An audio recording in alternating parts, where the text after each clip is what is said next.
పూర్తి వివరాలు చూసే ముందు మా ఛానల్ ని సబ్స్క్రైబ్ చేయడం మర్చిపోకండి. శ్రీ గురుభ్యో నమః. శ్రీ మహాసరస్వత్యై నమః. ఓం నమః శివాయ. నారాయణ శాస్త్రి ఆస్ట్రాలజీ ఛానల్ వీక్షిస్తున్నటువంటి ప్రేక్షక మహాశీలకు స్వాగతం, సుస్వాగతం. ఈరోజు మనము సెప్టెంబర్ నెల 21వ తేదీ నుంచి 30వ తేదీ వరకు సింహరాశి వారికి ఏ విధంగా ఉంటుందో తెలుసుకుందాం. సింహరాశి వారికి ఇప్పుడు ఈ మాసంలో ఏమైనా అద్భుతాలు ఏమైనా జరగబోతున్నాయా? ఆర్థికంగా ఎలా ఉండబోతుంది? కుటుంబపరమైన సమస్యలు ఏమైనా కలిగే అవకాశాలు ఉన్నాయా? ఎటువంటి జాగ్రత్తలు తీసుకోవాలి అనే విషయాలు చూద్దాం. ప్రధానంగా 21వ తేదీ నుంచి కనుక వీరిని పరిశీలిస్తే ఇక్కడ సింహరాశి వారికి ప్రస్తుతం జరుగుతున్నటువంటి గ్రహస్థితి అష్టమ శని ప్రభావం ఉన్నప్పటికీ కూడా సింహరాశి వారు చాలా అద్భుతమైనటువంటి ఫలితాలు పొందబోతున్నారు. కారణం ఏమిటంటే రాస్యాధిపతి అయినటువంటి రవి రాశికి 2వ స్థానంలో ధనస్థానంలో సంచరించేటప్పుడు ఆర్థిక పరమైనటువంటి అనుకూలత పెరుగుతుంది. మాట్లాడేటటువంటి మాట కమాండింగ్ వేలో వెళ్తుంది. ఎప్పుడైనా మనకి ఏదైనా పని కావాలంటే ఆదేశాలతో కన్నా కూడా రిక్వెస్టింగ్ మేనర్లో కనుక వెళ్ళినట్లయితే గొప్ప ఫలితాన్ని పొందుతారు. 2వ స్థానంలో వాక్స్థానంలో రవి ప్రభావం ఉన్నప్పుడు మీకేం జరుగుతుందంటే ప్రతిదీ కూడా ఆర్డర్స్ వేసేటటువంటి విధంగా ఉంటుంది.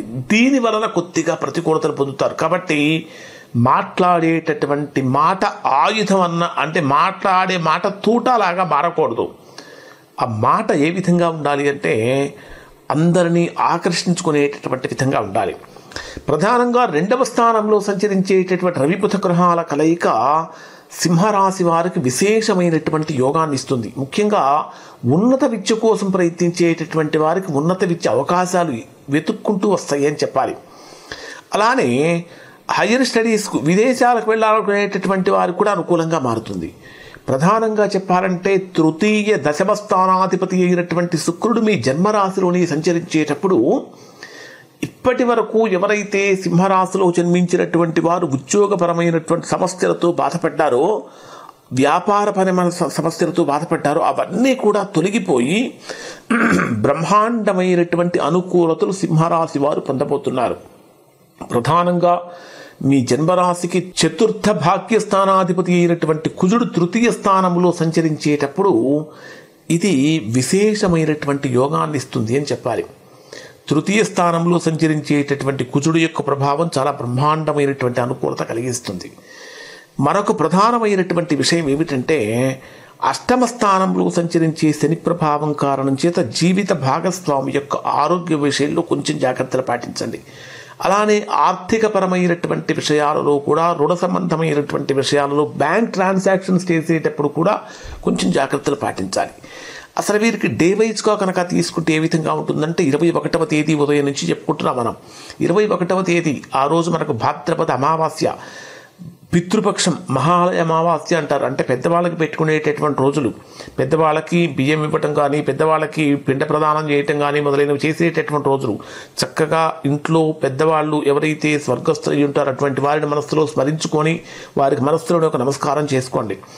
అది ఇంకా మనకి ఆ 21వ తేదీ అమావాస్య వెళ్ళిపోయిన తర్వాత 22వ తేదీ నుంచి దేవీ శరన్నవరాత్రులు, శరదృతువు ప్రారంభమవుతుంది. అమ్మవారి యొక్క నవరాత్రులు అంటే పరమ పవిత్రమైనటువంటి దినాలు.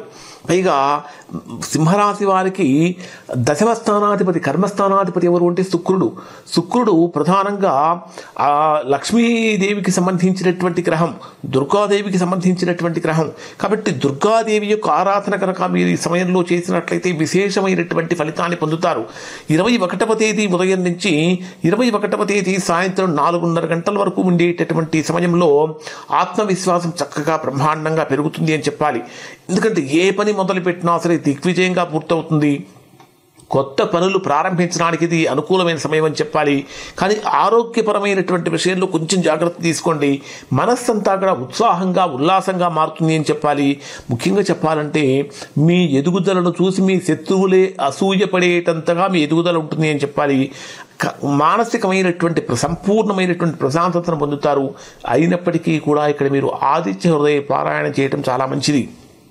21వ తేదీ సాయంత్రం 4:32 నుంచి 23వ తేదీ రాత్రి 3 గంటల వరకు ఉండేటటువంటి సమయంలో ఈ రాశి వారికి ఊహించినటువంటి విధంగా ధనలాభాలు కలుగుతూ ఉంటాయి. వాక్చాతుర్యం ద్వారా గౌరవం పెరుగుతుంది. కుటుంబపరమైనటువంటి విషయాలలో శుభవార్తలు వింటారు. కానీ ఆహారపరమైనటువంటి విషయాలలో నియంత్రణ అనేది ఖచ్చితంగా అవసరము. మాట్లాడేటటువంటి మాటలు మితిమీరటం వలన సమస్యలు కలిగే ప్రమాదం ఉంది. మహాలక్ష్మీదేవికి పసుపుతోటి కనుక అంటే పసుపు కుంకుమతో కనుక అర్చన చేసినట్లయితే మంచి ఫలితాన్ని పొందుతారు. 23వ తేదీ రాత్రి 3 గంటల నుంచి 26వ తేదీ మధ్యాహ్నం 3:24 వరకు ఉండేటటువంటి సమయంలో పబ్లిక్ రిలేషన్స్ అనేటటువంటివి చాలా బ్రహ్మాండంగా ఉంటాయి. అంటే మీ పై వాళ్ళతో మీరు మాట్లాడేటటువంటి విధానం కానీ, మీ కింది వాళ్ళకి మీతో మీరు మాట్లాడేటటువంటి విధానం కానీ, లేదా కొలీగ్స్తో మీరు ప్రవర్తించేటటువంటి విధానం కానీ చాలా బాగుంటుంది. ప్రశంస అనేటటువంటివి కూడా వస్తూ ఉంటాయి. ధైర్య సాహసాలతో చేసే పనులు బ్రహ్మాండంగా మారుతాయి అని చెప్పాలి. ఉద్యోగపరంగా కనుక తీసుకుంటే కొత్త కొత్త అవకాశాలు వెతుక్కుంటూ వస్తాయి. శ్రమ ఎక్కువైనప్పటికీ ఫలితాలు సకాలంలో వచ్చే అవకాశాలు ఉన్నాయి. సుబ్రహ్మణ్య స్వామి యొక్క దేవతారాధన కనుక చేసినట్లయితే ఈ రాశివారు బ్రహ్మాండమైన ఫలితాన్ని పొందుతారు. 26వ తేదీ రాత్రి 3:24 నుంచి 28వ తేదీ రాత్రి 4 వరకు ఉండేటటువంటి సమయంలో బ్రహ్మాండమైనటువంటి అనుకూలత కలుగుతుంది. నూతన గృహ వాహన యోగాలు అనేటటువంటివి సింహరాశి వారికి ఖచ్చితంగా చూపిస్తున్నాయి. కొద్దిగా మానసికమైనటువంటి ప్రశాంతత తగ్గే అవకాశం ఉంటుంది. ఇక్కడ దుర్గాదేవి ఆలయంలో నూనెతో దీపం వెలిగించడం కానీ, దుర్గాదేవి ఆలయానికి నువ్వుల నూనెను ఇవ్వటం వలన కానీ మంచి ఫలితాన్ని పొందుతారు. ఇక 28వ తేదీ రాత్రి నుంచి 30వ తేదీ రాత్రి వరకు ఉండేటటువంటి సమయంలో ఏ పని పట్టుకున్నా సరే వెతకపోయిన తీగి కాలికి తగిలిందన్నట్టుగా మీరు దేనికోసమైతే ప్రయత్నిస్తూ ఉంటారో అదే మీకు ఎదురుగా వస్తూ ఉంటుంది. అలానే సంతానపరమైనటువంటి లబ్ధి కూడా పొందుతూ ఉంటారు. ముఖ్యంగా చెప్పాలంటే ఒక పనిని ఏదైనా చేయాల్సి వచ్చినప్పుడు అందరిలాగా కాకుండా కొంచెం భిన్నంగా చేసేటటువంటి పద్ధతి అందరికీ నచ్చుతుంది. తద్వారా ప్రశంసలు పొందుతారు అని చెప్పాలి. పెట్టుబడులు పెట్టేటటువంటి విషయంలో కొంచెం జాగ్రత్తలు పడండి. కానీ షేర్ మార్కెట్ ద్వారా కూడా వీరికి అనుకూలమైన ఫలితాలు అయితే పొందుతూ ఉన్నాయి. ఇక్కడ ఈ పంచమ స్థానంలో సంచరించేటటువంటి చంద్రుడి యొక్క ప్రభావంతో విశేషమైనటువంటి అనుభూతి పొందుతారు. వివాహపరమైనటువంటి అనుకూలతలు కలుగుతాయి. శుభకార్యాలు చేయటం కోసం చేసే ప్రయత్నాలు ఫలిస్తాయి. ప్రధానంగా మీ జన్మరాశిలో శుక్రుడు, పంచమంలో చంద్రుడు సంచరించేటప్పుడు ప్రేమ వివాహం చేసుకోవాలనుకునేటటువంటి వారికి, వాటికి సంబంధించినటువంటి విషయాలు మాట్లాడుకునేటటువంటి వారికి ఈ రోజులు అద్భుతమైన రోజులు అని చెప్పాలి. ఇవి సింహరాశి వారికి సంబంధించిన ఫలితాలు. నూతన ఉద్యోగ అవకాశాలు అనేటటువంటివి కూడా సింహరాశి వారిని వెతుక్కుంటూ వస్తాయి. ఇప్పుడు చెప్పినటువంటి ఫలితాలు సింహరాశిలో ఉన్న అందరికీ వర్తిస్తాయి. ఎవరికైతే వర్తించడం లేదో, ఎవరైతే తీవ్రమైనటువంటి ప్రతికూలతలు పొందుతున్నారో దానికి కారణం ఏమై ఉంటుందంటే వారి యొక్క వ్యక్తిగత జాతకంలో ఏర్పడినటువంటి దోషం యొక్క ప్రభావం అయి ఉంటుంది. అటువంటి సందర్భంలో ఒకసారి మీరు మీ యొక్క వ్యక్తిగత జాతకాన్ని విశ్లేషణ చేయించుకొని దోషం ఎక్కడుందో తెలుసుకొని దోష నివారణ కనుక చేయించుకుంటే సత్ఫలితాన్ని పొందుతారు.